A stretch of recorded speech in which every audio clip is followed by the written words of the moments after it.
This is what they want to see. They want to see how we do this. And we have Matthew making a new drink. I'm on like my third or fourth one. I'm not sure, but we're having a good time. We've had some technical difficulties this evening due to David's lack of respect for mine and Matthew's workmanship. What do you call it? Partnership? Do we have a partnership? Yeah, dude. It's like we you know how it goes, guys. It's a give and take situation. It's like a relationship pretty much. It's just constant. It's almost like it's a brotherhood. Oh my God. Hey bro, happy December 1st. Dude, December 1st, everybody welcome. It's the first month of December, which means it's December 1st. It's almost Christmas. Oh. I was going for that one.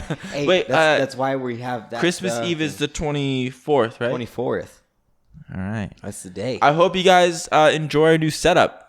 We've worked really hard on it, and I fought the wall the whole time. So I also shattered half our lights. He did, yes. He dropped them early this morning. We can explain that, after our intro. David, roll it. Which one is it? The Nutcracker. Roll it.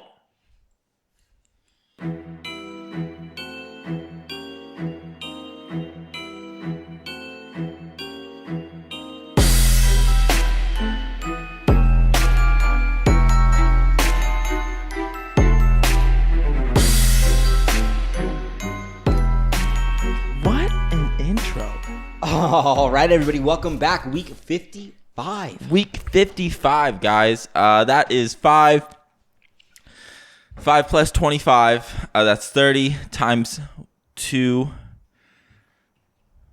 is 60. Let's go back at 30. It's plus 10. That's 50 plus 5, 55. 55, guys. Week 55. Week 55. And as always, we're your hosts. I'm Drumm. And I'm Drummer. And this is a podcast about brotherhood and the 3 S's in life: storytelling, supernatural, and self-improvement. Amen. Welcome back. And if you are new here and this is your first time, this is my brother Dalton. I am Matthew. This is my brother Matthew. And that is Dalton. I am Dalton. And this is a podcast where we just, we talk about the finer things in life, like our father's dreams. Dalton. As always, I'm Drummer. All right. Before we get started, if you're here from Ryan's TikTok, e.mo.shins, welcome. Much love. So happy to have Much you guys. Love. Shouty touty to Ryan. Thank you so much for the shout out on your live the other day. Really do appreciate it. And to all of your followers, welcome. David, do I have anything in my teeth? Almost. Yeah, actually, you got some white stuff. It's That's just sparkle. enamel. You're good. Yeah. Oh. Dude, Dalton. What's up, big guy? Just do the dream first. I can't. All right, so do the dream.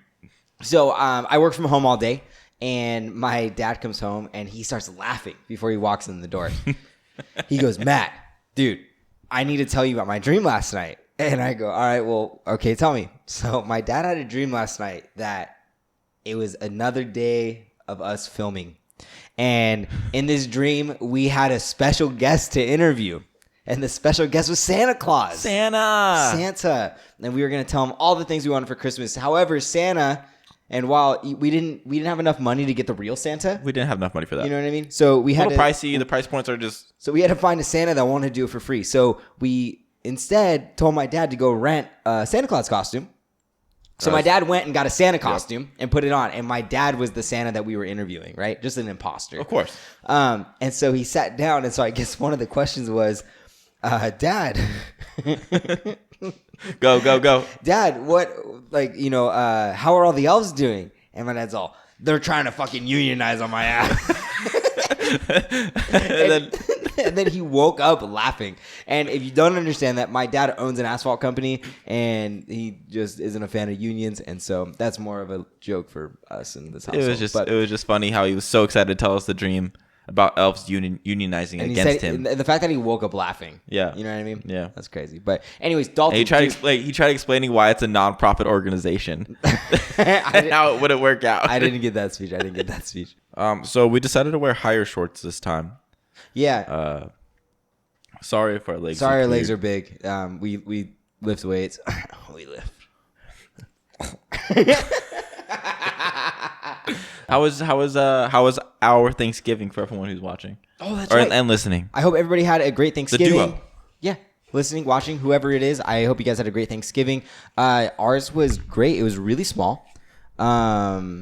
Just got to see some cousins that we've been around the entire time. So just got to hang out at Aunt Vicky's for a little bit. Definitely a smaller celebration than normal, but it was pretty good. It was fun. But I was exhausted. Like, okay, I went to my aunt's house ravenous. Like, I was hungry. I don't know. Like, I had one plate, but like I stacked that thing like the entire time.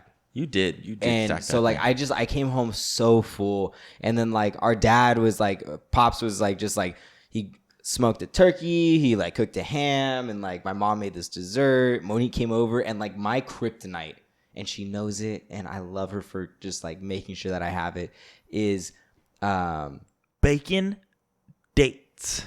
yeah, bacon wrapped dates. So it's dates with cream cheese. I thought it was goat cheese in that one. David. Whoa, Bro. Oh. whoa. So it's bacon wrapped dates. And there's cream cheese in the middle. She wraps bacon on them, and then she puts it in the.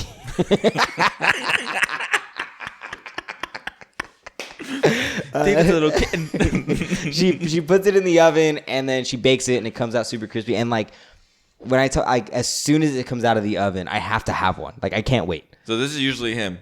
It's out. The pan's still like it's hot. It's hot as fuck. He grabs it with his hands, goes ooh. The whole time. And that's him trying to chew, by the way. But people usually do the. I just do that. I just tip to the side, and I just like kind of like let the air circulate, you know. I go bite, blow out, breathe in, Yeah. bite. Okay, stop. Yes, I understand. It works. This is way worse when all three of us hear it, not just you. But yeah, so Thanksgiving was super good. Hung out with you way too much. We did hang out a lot. But was, yeah, geez, how's your Thanksgiving, dude? No one asked me how my Thanksgiving was. I know how yours was. It was exactly like mine.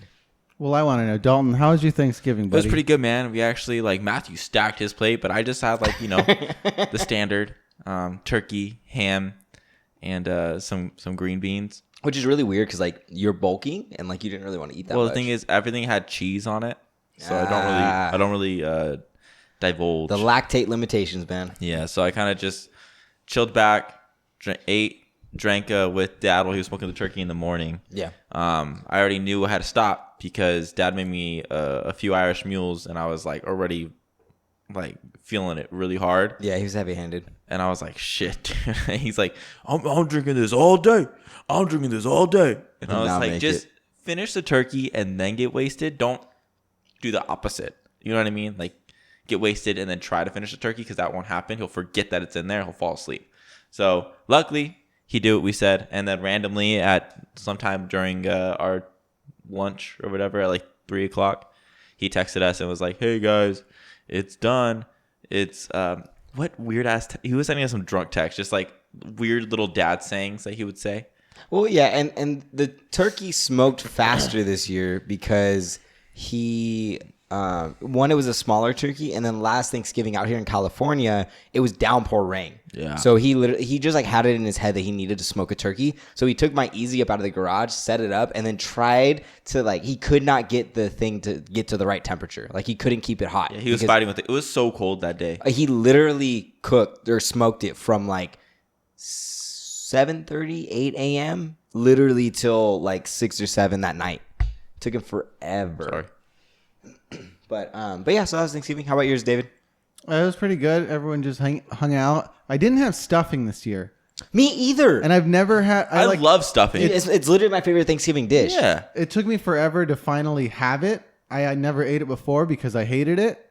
Makes sense because I never had it. Why did you hate it? Because I'd never had it. But that makes no sense. Did somebody tell you that you hated it, or did you just look at it? And No, I just looked at it and was like, that looks awful, so it's probably awful. It's just a lot. It's just a lot. It's a lot of things in the thing. But that's what makes it great. You don't believe it till you try it. It's one of those things. You have to try it and like actually give it some time. I agree. That's why I love it now. It's a dish you have when you're older. When you're younger, no one's ever tried it. What are those? What's the sauce thing? Is it jelly? The cranberry sauce. Cranberry sauce. What do you eat with that? What's the point of it? I literally don't know anybody that likes it except for Monique. Mo says she loves it, and I've been trying to figure out what the fuck you eat it with. Like, is it just with like bread? Do you put it on your potatoes? No, you put it on your turkey. Why would you? Sounds disgusting, right? That's sadistic. Yeah. Do you know what that word means? And it's time for the dictionary with David. What's the word we're looking up? Diamond Dave. Sadistic. She's so sadistic. She asked me what the sadistic definition. Deriving pleasure from inflicting pain, suffering, or humiliation on others. Okay, what was the term I used that in? You said Monique's sadistic because she likes cranberry sauce. I agree with that statement completely. But it affects nobody but herself. Would you say she's sadistic, or would you say that she's perverted? Or bestial? Or barbarous? I would use all those terms of the way she used cranberry sauce on turkey. Nope. None of those. Those are all similar words to sadistic. None of those. Not even sadistic. What does he mean then? Turkey. What does what mean? What does Dalton mean then? Not sadistic. What does it mean when somebody likes to like? It's like masochistic. Like it's disgusting. Like no. Masochistic. Yes. Fucking look sadistic that bitch up. is when you enjoy inflicting pain on others. Yeah, it's like inflicting pain on yourself. Masochistic is when you like getting pain inflicted on you. Masochistic.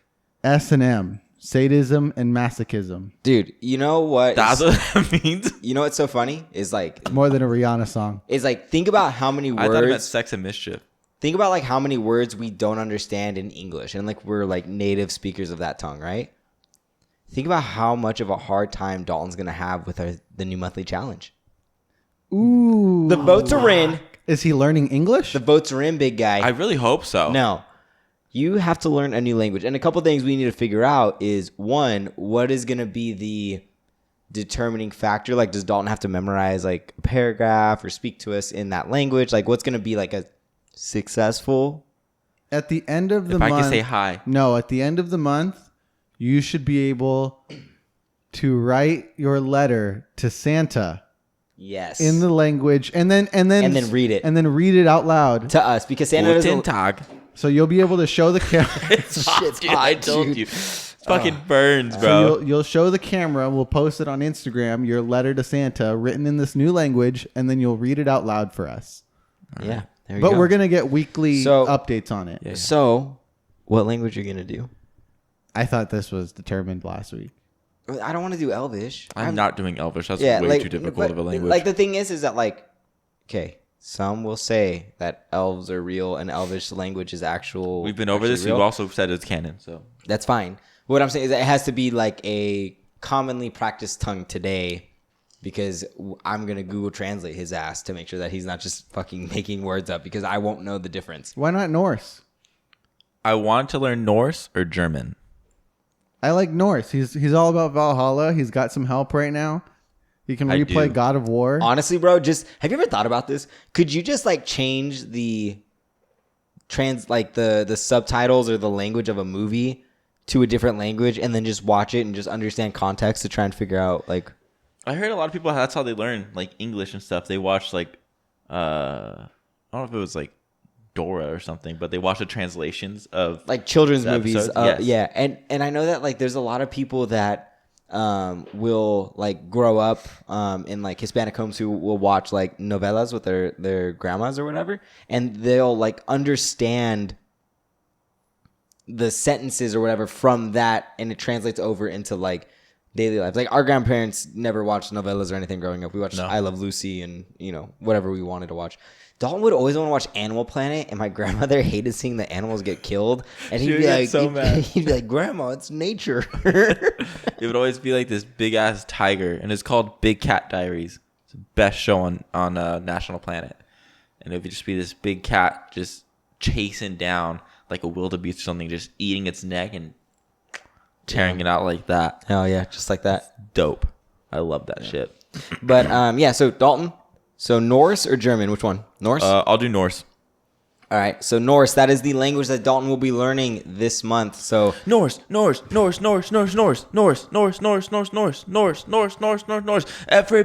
I was really hoping you're going to know how to say everybody in Norse. That would have been perfect. Guten Tag. But other than that, go for it. Norse is an old language. What's the current? If you want to go full Vikings, it's Icelandic. Okay, I'll do Icelandic. If it's like really hard for me to like, use my tongue in that way, I'll just do German because I know I can do German. No, you're Why? doing... Because you know 2 songs in German? I'm pretty sure Du hast is in each verse. But yeah, dude, Dalton, we are on YouTube and TikTok. Yes, and it's been amazing. It's so much fun. I love TikTok, and I like posting videos on there, so I'm excited that we're doing that more. You guys have gotten pretty good at it pretty fast. I didn't think you'd take to it as fast as you did. Yeah. I'm still not. I'm great with ideas, but when it comes to actually filming them, I'm still hesitant, and I can't figure out why. Because you don't like seeing yourself on camera.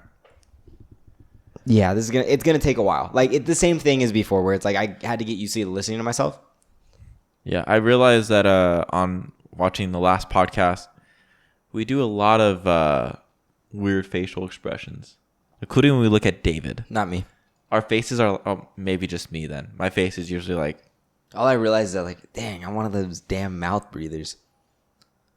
We've always been. And you could hear this in the podcast, whether it was on Instagram or not.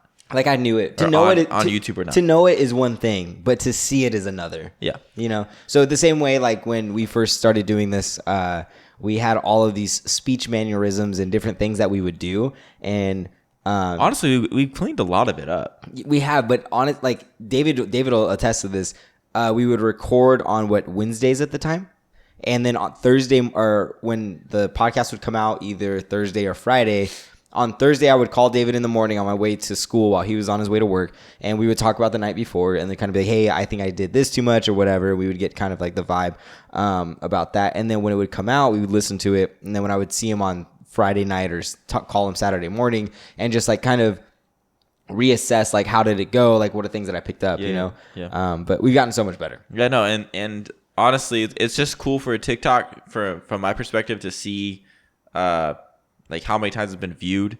I don't know if that means like it's been viewed all the way or just like they were just scrolling and it's been played once. I don't think it counts the whole view. I think that when you watch it, you have to watch it all the way through. Yeah. Otherwise, it won't take it as a view, because it's like the slang trivia clip has a lot of low views, and I feel like if it counted every time someone looked at it, then it would be a lot higher just based on how the other ones have been doing. Yeah. So no, there's different accounts you can create on TikTok. One of them is creator, and if you look at the amount of seconds that we average, it's longer than the amount of seconds that any of our videos are. So I know people are watching all the way through. That's cool. Yeah. And it's cool to see how all that works. So, but TikTok makes it easy because it's only like a minute. So even if it's like, which is gonna either be good or bad, because it could be bad because we already have the attention span of a goldfish, you know. Yeah. Like not just us. I know we're worse than normal, but like as a society, our attention span is lowering. So it's like, how is the fact that it's like this video content, which is already so encapsulating, how is that going to affect our attention span if I'm not even willing to sit through like some of these videos are 30 seconds long, and it's like, if it doesn't capture my attention as a marketer, it's like, dang, like I only had 4 seconds before. Now you're telling me I'm going down to 2. Like, that's going to be rough. I don't think it'll ever get low enough to 2 seconds or so. I mean, Vine was the biggest thing, and that was still 6 seconds, you know? Vine was that short? Vine was 6 to 7 seconds. That's all you got. Wow. I wasn't an OG Vine person though. I'd never downloaded it. I think because all of my friends were like, "Oh yeah, Vine's the best thing ever," and I was just kind of one of those kids at the time that was like, "That's cool. I don't even want to know about mainstream stuff. I'm so underground. You don't even know." Well, you also weren't that big on social media. I think for a lot of us, this is the most social media I've ever done in my life. Oh yeah, and it's not even me. Sure. Like we don't post on our own Instagrams and shit. Like we're not posters, like, and we don't do it. Is that a fucking word? Is that a word? Coming soon, Drumm and Drummer posters, just to prove Dalton wrong. But like, I mean, I don't post. Matt doesn't post. We post when we need to. But I think the thing is like we've always been so against it because for me, at least the way I think is, social media is like a huge distraction for me because I have so many things I want to do in the day. And like, honestly, like TikTok is like what takes 20 minutes of your time after you get on it. You're just going, and you can't tell the difference in time. It just keeps going. And like, you enjoy it. So time goes by faster. So you go for the next video, and it's like you have this addiction to keep scrolling to find the next funny video to laugh again because it just makes you enjoy everything. Yeah, but I think that depends on the person, right? Like some people, that's how they make their living, so like they have to. You know, some people, they're aspiring to be influencers. I know, like, but they have to. For us, like we always say, like we need to, you know, get this project done or study or do this, and like we get so distracted. No, you know, that's why I took down Instagram and Twitter for like 2 months because I just needed time to just like get away from everything, and it really helped. I also didn't delete TikTok because I was like, I need something, but also like I deleted those 2 things as I was on it the most. So finally getting rid of those things made everything a lot easier, and I realized how much I didn't need it. Now I barely go on those 2 things, and I don't even have Twitter anymore, so it's just Instagram. So yeah. It's helpful, but I can see the pros of it. Like it's definitely where people can make a living for sure. Like they enjoy it. The videos are awesome. It's a great place to go. But also it's like, I always wonder, like, is that going to be the next YouTube? Because YouTube has been like slowly going down just due to like what like the new owner of it has been doing with like the whole like monetizing everything, and if you say fuck, like you get monetized. Thanks. Yeah. So I just think like there's those monetizations that are being put on YouTube so people can express themselves. That's why some people go to Pornhub and they put their videos on there. Because they can't show guns. So a lot of gun YouTubers are going to Pornhub and posting their videos on there. And people go to Pornhub to watch gun videos. Can they use that new one, Parler? I think they have people going to that one now also. That one I think is just more like conservative Twitter. But I don't know its capabilities. I don't know what it is. I just think that a lot of what YouTube's doing is hurting. So it's hurting themselves pretty much because they're losing people that are making content. So they're getting this more of like a different type of like a very straight line view of a content creator that they want, and pushing aside everybody else that's ever been on YouTube. That puts, different things that they're interested in that other people are interested in. So now those people have to go somewhere else. On the line of advertising and stuff like that, I'll put in a little mini book club, which is one of the segments that we usually do. I finished Ego is the Enemy. Oh, and that's such a good book. One of the I give a shouty touty. Ryan Holiday. A shouty touty. Shouty touty. To Ryan Holiday. And so he wrote this book called Ego is the Enemy. It's all about, he's a big guy on Stoics. Mm-hmm. And it's all about putting yourself not out of the equation, but not letting yourself become basically your enemy. Not letting your ego and your need to be, acknowledged. To be right, correct, acknowledged, in a place of power, viewed as a certain way. And have that be valued over getting the job done. Yeah. And so he's talking about the problem people get when the name of the chapter is called Never Tell a Story, because all it does is then create this image of yourself in your head and to other people that is 90% of the time not true. And so he gives this quote that says, "The formation of an idea is messy. Reducing it to a narrative retroactively creates a clarity that never was and never will be there." And I read that, and the first thing I thought of was all of these, and you see them on YouTube, all the ads of the guys who are like, I made it big. I did this, and now I'm going to show you how. Entrepreneurs. And I was like, yes, but also they're doing that's what they're doing, right? They're doing exactly what that quote says not to do. I feel like it's a form of promotion. Like they're trying to sell their product, right? Is that just marketing? Yes. Yes, it is marketing. Yes, that is what they're doing. The problem comes with this is that they can speak of the struggle that it took for them to get where they are. They can lay out the path clearly, right? Yes. But the problem is that the path that I'm on, the path that you're on, the path that you're on, the path that you're on, they're all very different. Right? Everybody has a different path. Yes. Everybody's on a different journey, whatever that looks like, right? So it's hard for people to say, and it's, I would like to believe that it's coming from a good place. It's coming from a place of, I went through this path and I achieved this amount of success.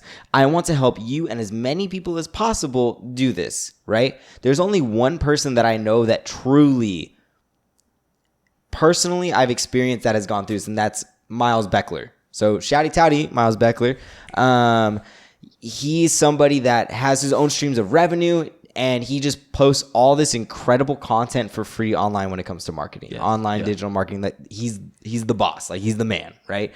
And he tells you at the beginning of every single one of his episodes, he's like, I have multiple streams of revenue. I've made millions of dollars online. I don't need your money. That's why what people charge you $400 for a course, I'm giving you more than that for free because I don't need it, right? So I think that is a pure example of somebody that's walked the path, and he has multiple examples of like multiple paths that everybody's able to go down, and it's kind of like select one that works for you, focus on it, and go for it. But it's hard because I'd like to think that everybody is genuine when they're doing these things and they're putting them out, because it's like, for me as an older brother to you and to Caleb and to Jared, right? Like, I've experienced certain trials, I've experienced certain things, and I want to make sure that you don't have to go through the pains that I went through. Right? Mm-hmm. Like, if I've gone through some type of trauma or something and I've gone the hard path and I realized it would have been way easier if I went this way and I learned, I'd rather just teach you the lesson now than have you go through the whole thing. Right? Yes. But however, that's also very selfish in a way, because the lessons learned, I can explain them to you till I'm blue in the face, but until you go through them, you're not going to know. It, yeah. You know what I mean? Yeah. So I don't know if I'm answering the question at all, but. Well, It's a rough thing to kind of tackle. That's where I'm just struggling with it, because it's like, yeah, you want to share your experiences, but when does it become a negative thing? Is it when you create this storyline that only has successes, or is it one where I think it's when you can't celebrate somebody else's success. I think that's a very negative thing. I don't think that's positive in any way, shape, or form. I think when you're not able to enjoy someone else's success without bringing up your own success. Mm-hmm. Or trying to outdo them is basically what you're saying? Kind of, yeah. And I speak from experience, because I used to be a quote-unquote one-upper, where somebody would tell a crazy story and then I would just have one that was crazier, Yeah. And it may have been true, but it was kind of like I just always wanted that attention on me, like in a narcissistic type of way, You think that's the case? Because I know I do that a lot too, but I feel like it's because I feel obligated whenever like someone pays a compliment. So I'm like, I can't have this obligation. I need to pay it back right now. I don't. But the thing is, the thing is that it's not a compliment, right? In my example, it's like, oh yeah, I went fishing and I caught a fish this big. And then all of a sudden I'm like, I went fishing and I caught a fish this big. My pole broke. I had to dive in. I had to stab it with my fingernail, and then I caught it. You know what I mean? Like, that's what I mean. And so it's like, I also have a hard time taking compliments, where somebody will give me a compliment and I'll be like, thank you. Yeah. And you're right. It's so simple, but at the same time, it's so difficult for so many people. It really is. Matt and Rachel probably the best. And I know this because Matt has told Rachel, yeah, no, he can't do it. No. But no, Ego is the Enemy is a super good book. We can probably get into it deeper in like another time. Yeah. So is this going to be like our new reading book segment thing? Yeah, we can make that a new one for. So I'm interested. I want to know more about it. Yeah, and we'll make it a better format, so you're not trapped in a room locked having to read it. That'd can kind of. I would appreciate that. Unless you don't read it, I'm gonna lock your ass in the room. Oh, I'm not gonna read it. Anyways, I need a refill, so we're gonna take a break. You have to read a book. So, on the break, we started having a very interesting conversation based on these books that, teach you ways to handle life, ways to think, ways of development, pretty much, right? And as much as like we all do like these books, I've read them, Matt's read them, David's obviously read them and posted on Goodreads about them. And that's a great thing though, right? But I have a problem with it, because I think it puts people in this false mindset of being like, okay, I read this book, it puts me in this place, that means it's going to work. But really, it's experience that really changes you instantly, but people believe that the book will change you instantly. But that's not how that works. But people come in with that mindset, including when it comes to videos, right?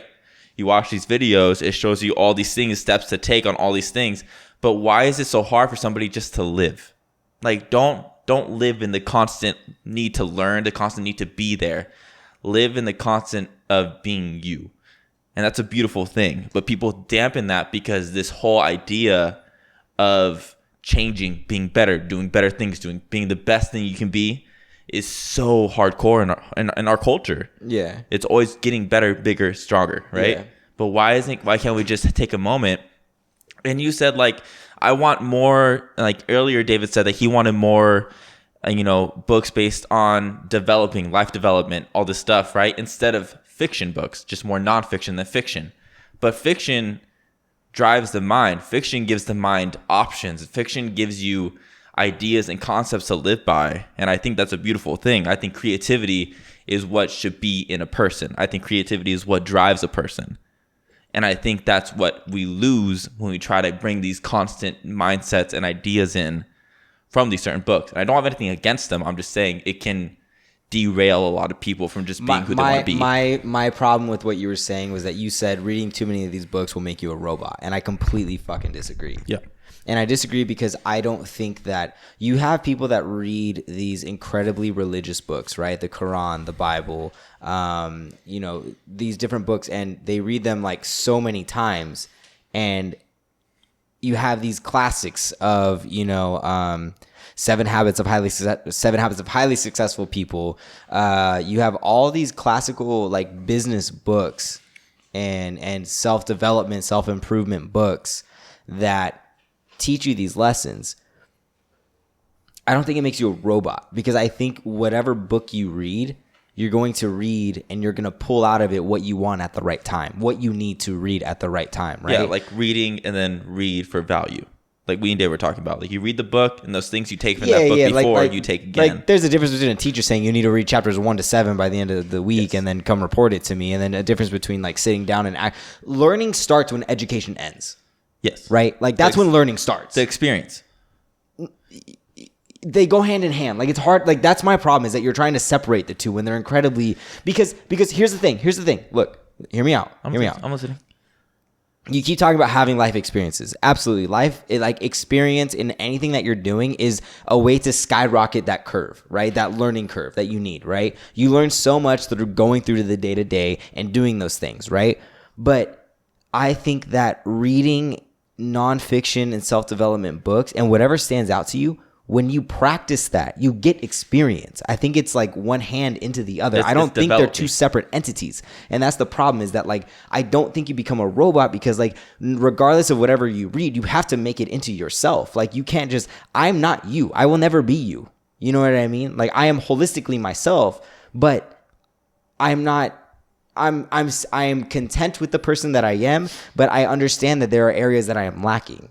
But living in the life of constant need for development, that's my thing. It's like, why do you need to live a life where you have to feel like you need to, talk a certain way? You feel like you need to not overthink, or, not, work on your ego as much, not take things to the heart. Why do you think that self-development means you have to rid you of yourself? Because I think some people that I've met have taken it very seriously, and they like get mad at themselves for thinking a certain way, but it takes time. And I think people think it should just happen right away instead of just getting that experience. But the thing is that in any aspect, you tend to see this, right? Think about this. You have people who are alcoholics, right? And this might be an extreme example, so I apologize if anybody out there gets offended, but you have people that everybody goes through the two extremes before they find the happy medium, right? So let's take an extreme example. I never focused on self-development my entire life, right? I'm a certain age and I haven't achieved anything that I want in life. I'm not happy, right? So then I go and I pick up this self-development book and I decide that this is my roadmap to success. I open it up and I begin to read, right? I begin to practice every single step in there, right? To the T, right? It says I need to swallow 3 egg yolks every single morning. That's what I do. Damn fucking straight. Rocky Balboa, that shit. Right? But is that a step forward from where I was? Yes. Do I still have the same interests? Probably, right? Am I still myself? I think that the idea of oneself is very individualistic and it depends on the person, okay? But at the time, do I need to be that strict with myself where I follow this roadmap laid out for me, X, Y, Z, go back to, A, B, C? Yeah, probably. So then I go to the extreme. I'm extremely strict. And then about a year or two in, I realize, damn, I can't keep this up because I'm losing myself. And some people won't find that, right? But then all of a sudden we go from here not doing anything, we go all the way over here to being just incredibly strict and just, adamant about doing these things. And then what happens? Right? We find the happy medium where there's a balance where, you know what, you're right. Maybe I can have an alcoholic beverage every once in a while. Maybe I can, go out and do this with some friends. Maybe I can spend a little bit of money, right? And I think that the people that never really learn that, and there will be some, that's just the way that life goes. I don't think it's bad. The same way that I don't think people that only read fiction books are bad, right? Like I think there's a happy medium. I don't think that people lose themselves or they become a robot. Like I understand the thinking behind it, but the problem is that like there are so many people that can benefit from reading things like that, like The Untethered Soul. I really believe that I bought that book early at that time because you were going to need it. Yeah. I really do believe that. And that book did change a lot of what I thought. That book changed my mindset. It changed the way I approached situations, the way I thought about things in the future. It did help me with, my untethered soul. So But are you still as creative? Do you feel like you are still Dalton? But do you feel like you're now just a new and improved Dalton? Yeah, I feel like it's definitely a good upgrade for sure. Absolutely. And that's where I think you guys are talking kind of about two different, because Matt's focusing on what the books have to offer, and Dalton sounds like you're kind of focusing on the people who get trapped in that need. Because I read this thing, or I listened to this thing, and this guy was like, don't be that person that buys every self-help book expecting it to change your life. Like, the self-help is good, but you have to do something about it. You're not just going to read it and expect it to happen. And we talked about this last week, like I said, like growing up the way we did, like God can't move a parked car. Yeah. You could sit there. Procrastination is perfectionism is a form of procrastination. You know what I mean? Yeah. Like this isn't perfect yet. Like, of course, it's never going to be perfect. You're never going to have the perfect situation. Perfect doesn't exist. Yeah.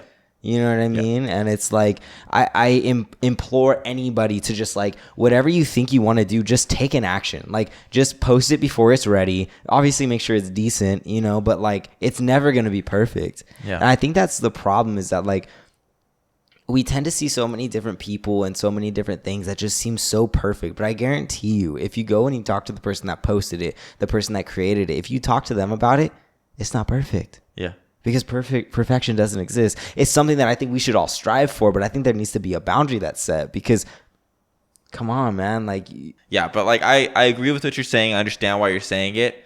I always had a fear growing up of losing my creativity. I don't know why I have that fear. I don't know why I've always had that, but losing the sense of me that I've always loved. And I feel like there's always some sense of constriction when it comes to books like that, where it tries to form your way of thinking. So you block other things out that you feel like aren't as necessary in your life at that point. But if you block it out, you get used to blocking it out, it's never going to come back. And see, that's where I think actually the two sets complement each other, because I've grown up my whole life pretty much only reading fiction and not really being all into nonfiction. And reading these books now and getting into them, I would say, one, it doesn't diminish your sense of creativity. If anything, it helps me, especially, and I always will be going off of subtle art, because that one just like blew me away. It's so fucking good. But the whole idea of metrics and values and stuff like that, I feel like has only helped me redefine what I need to be creative about. One, why I want to be creative. It's helped me learn that about myself. One, why I want to be creative, and two, what kind of creative I am and strive to be, rather than just doing stuff because I have some need for it. Yeah. It helps me figure out what I should be doing and why. But it doesn't stop it. I think that's another thing where it's like, everybody that reads it, like, take the lessons learned and input them in your life. Don't input your life in them. Yes. You feel me? Yes. Like, Like I feel like that's an important note to be like, okay, this is my life, and either A, I'm happy with it, B, I'm not, whichever. You know, we're all at the same spot. You know, like that's good. Yeah. But how does this benefit me? Yeah. What does this look like in my life? You know, there's no way you can be the book. Absorb what is useful, reject what is not, what is useless, and add what is essentially your own. Well, I think it's like the same thing in that one book that we read. Bruce Lee. I love Bruce Lee. That was his quote. Be like water. But I think it's like that one book, I Will Teach You to Be Rich by Ramit Sethi. Everyone read it. It's $9 on Amazon. It's so such a good book. And it will really so help undervalued. you get your monetary financial life in order. Yeah, it's so good. David recommended it to me. When I was reading it, I was like, damn, like this is solid. But one point that he brings up is like, if you don't value fancy dinners, then why are you spending money on it? Like spend willingly on everything you enjoy, but cut relentlessly on everything you do not care about. You don't care about your car? Cool. Buy a cheap ass car and drive around in it. But you love expensive dinners at nice restaurants. You like to get dressed up. Just spend ruthlessly on that. You know what I mean? And that's something that I've always taken and been like, okay, cool. Like with myself, like my energy, right? Like I only have so much to give in a day. Do I care about this situation here? No. Don't care. Do I care about David and the fact that he's sad today? Abso-fucking-lutely. Yeah. All my energy goes give relentlessly to the things that you care about in your life, and anything that you don't care about, then why are you spending time on it? Yeah. You know what I mean? Like Gary Vaynerchuk always brings up this quote, and he's like, people spend a shit ton of money on things that they don't care about to impress people that they don't care about. Uh-huh. You know? Why? I'm guilty of it, but why? Like I want to look at myself 2 years ago and be like, why are you doing these things? Why are you like? But at the time, I hadn't heard that.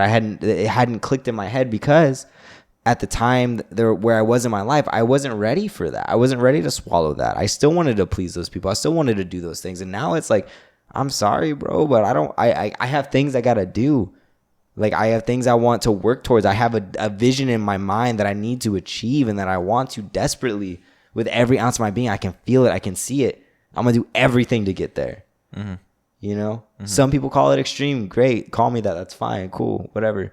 But at the same time, it's like, but if somebody else comes to me and they're, I really want to do this, and they all go all in for it, like, I'm not going to be mad at them. Cool. That's their version of what they want their life to look like. Fucking go for it. You Honestly, get one of these things. And when you want to do something, it comes out so much better. It's so much better. And so much better. And it's not easier, but it's just. But you're willing to put in the effort. You're willing to try that hard to get it right. The pain is slightly more enjoyable. Yeah. You know? Yeah. So, I can agree with that. Yeah. So yeah, that was our topic. Sorry. Yeah. Yeah, we wanted to keep it shorter today. Didn't work out. Did not work out. We're going into our segments now. And so this is another new segment, rotating segment, one of them bi-weekly segments. Wait. Can we do the 99-cent one? That's what we're doing right now. Okay, cool. Yeah, so this segment is a new one. It's called 99-cent advice. I got 99 cents with your name on it. It's advice. Hell yeah. You want to sing it with me again? Yeah. Let's do it again. I got 99 cents with your name on it. It's advice. I have no idea. Yes, will you tell me what this segment's about? I just said what was in my head. I love it. That's pretty cool. That was really good. That was catchy. Oh, thank Dalton you. the songwriter. So this is going to be... Oh, man. So this is going to be a new segment where we take... hitting it. I mean... Stop. God damn it. Advice. It's a segment. So this is a segment where everyone in their life has heard, given one-line advice, pieces of advice. And so in this segment, we're going to go through as many as we can, and we're going to, question their validity. We're going to talk about how it does work. We're going to talk about how they don't work. Gotcha. When and where they do work, when and where they don't work, and just go through all of them. So this week, Gonna need a refill. the inaugural piece of advice for 99-cent advice. I really got to shorten all these introductions. That's all right. No, it's good. People like to hear you talk, David. Thank you. Not really. I like to hear you talk more. Thank you. This week's 99-cent advice is... If you gotta eat shit, don't nibble. So Now, first of all, okay. My head goes straight to eating shit and then not nibbling. So I guess what it... I guess mind goes exactly to what it said. I guess what it means is, if you're gonna eat shit,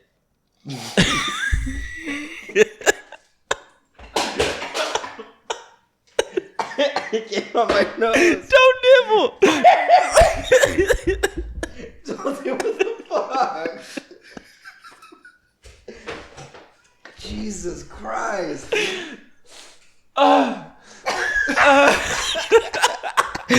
Damn it. See, now that we're recording, people can see. Fuck.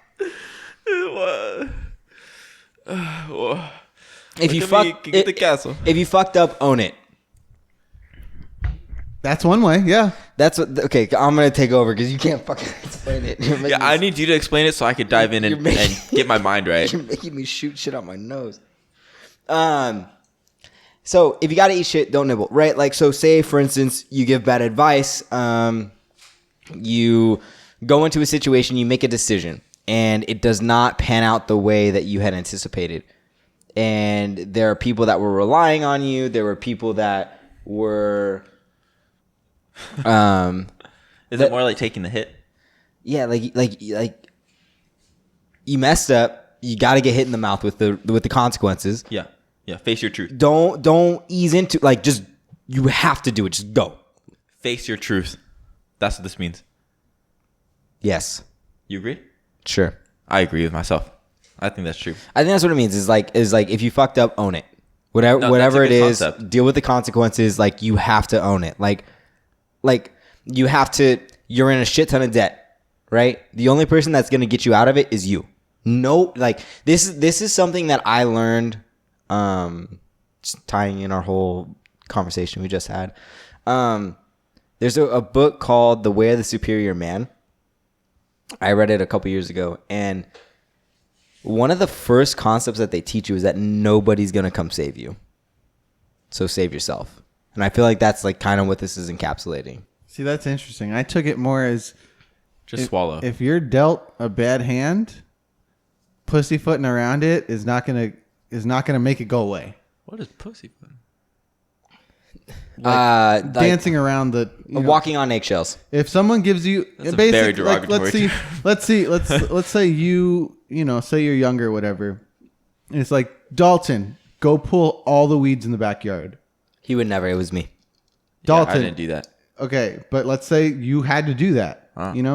If you got to eat shit, I would eat shit. He would just let him explain his. Is this realistic? No, but let him explain it. If you got to eat shit, don't nibble. Why are you gonna stand there, pull one? It's just gonna take longer at a time.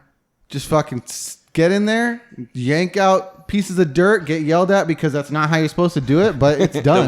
The way I take this completely into an example is, I was helping my kids with math, and I know that they all know that I don't do math. You can't count?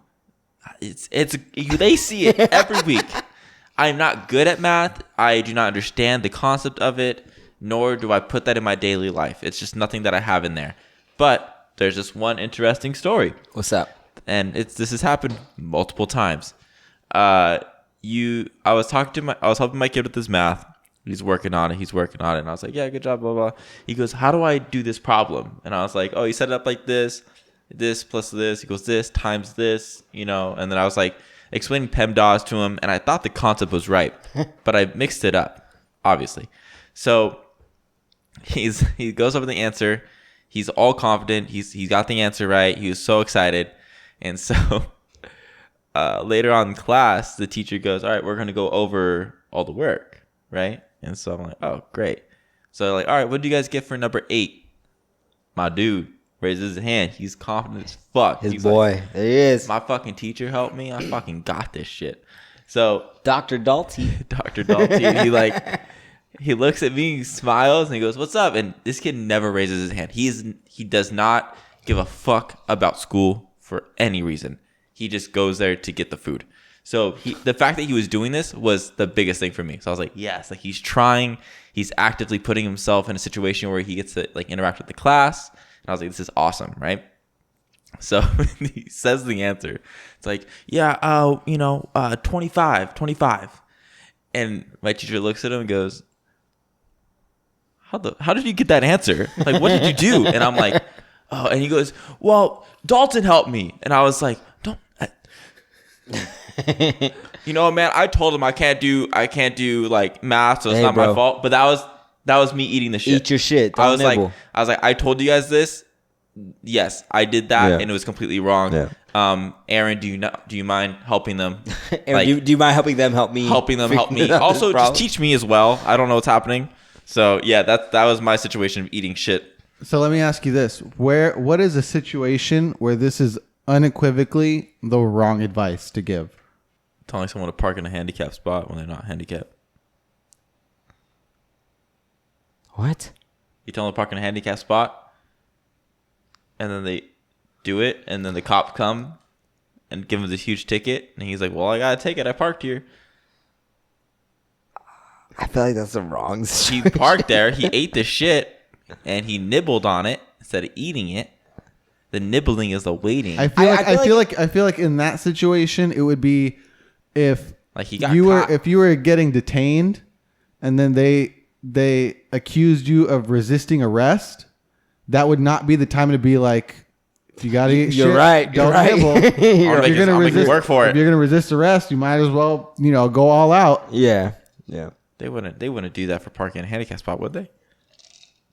No, it'd be something like you and your friends are getting like sat down on the curb because you all drink too much, and you're all sitting there, and you're the DD of the night, and they're all of you are drunk driving, and none of you got into a car, and you're all like, all right, you're right, officer, you're right, and it's like, no, that like you fight, you say no, haven't had a sip tonight, yeah, yeah, okay, that makes sense too. Or like if you've done a little bit wrong. You've already done a little bit wrong. Don't nibble. Go the whole way. Even more wrong. I've had that thought before. You smoked weed. Might as well do heroin. Yep. All right. Well, thank you. That was a longer one. 99-cent advice, people. If you got your own advice, go ahead, send it in. Absolutely. And now we are on to our next segment. You've seen it on Amanda Bynes. It's called The Girls Room. But here at Drum and Drummer, we do... The Boys Room. Nice. And this is where our boys give some advice to people that have not asked for it from them, but we're going to hijack their posts anyway. So this first one is called... I'm not going to say what they're called. I'm just going to go into it so you guys can get an idea. All right. On camera. I met this guy at a bar. We hit it off really well. However, I didn't really expect anything to come from it. Anyways, he continued to text me, and we decided to hang out again the following week. Nice. That night, he told me he was in the process of going through a breakup. Dang. He told me he lost feelings for her a long time ago. However, he lives with his ex because of a lease he's in. Well, it's about a month later, and he really puts in a lot of effort to make me feel comfortable with the whole living with his ex situation. He texts me all the time, no matter what time of day. He's quick to respond. He says he sleeps on the couch when his ex is home. However... his ex's Facebook profile still says in a relationship, and her Instagram picture is the two of them. Like, I feel like after a month, she should have changed that. So am I getting played, or is his ex a little psycho, or what's going on? Hey, bro. You got to eat shit, don't nibble, Bro, live in your car, man. No, I don't think that's it.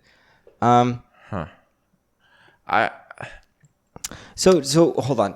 It's a 1-bedroom apartment is what I'm getting. One bedroom apartment. And does he, when she texts him or calls him, is he like quick to respond? Yeah, that's what she says. Yeah. But the thing is, they share the same room, same living space, same food. I'm sorry. No, that's fine. We don't have a lot to say on this situation. When you break up with a significant other, how do leases work? So when you break up with someone and you're in an apartment with them and they have a lease together, The leases don't care. They don't give a fuck. They don't give a fuck. You signed a paper, so you're gonna be there. It's time to be an adult. Sometimes they have a breakout clause where like you can end the lease early. They had to pay more. And you pay more. You pay a fee. Otherwise, rent's still due till the end of the lease. Yeah. So if they either probably didn't have a breaking fee, or he's financially stuck. Yes.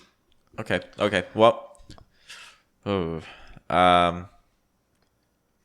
feel like the dude is handling it well, but also, is there a form of like doing too much to make sure she feels like it's not happening, to make her feel like it is happening? But I feel like the biggest quote unquote like threat here is like he's sleeping with another woman and he's talking to me.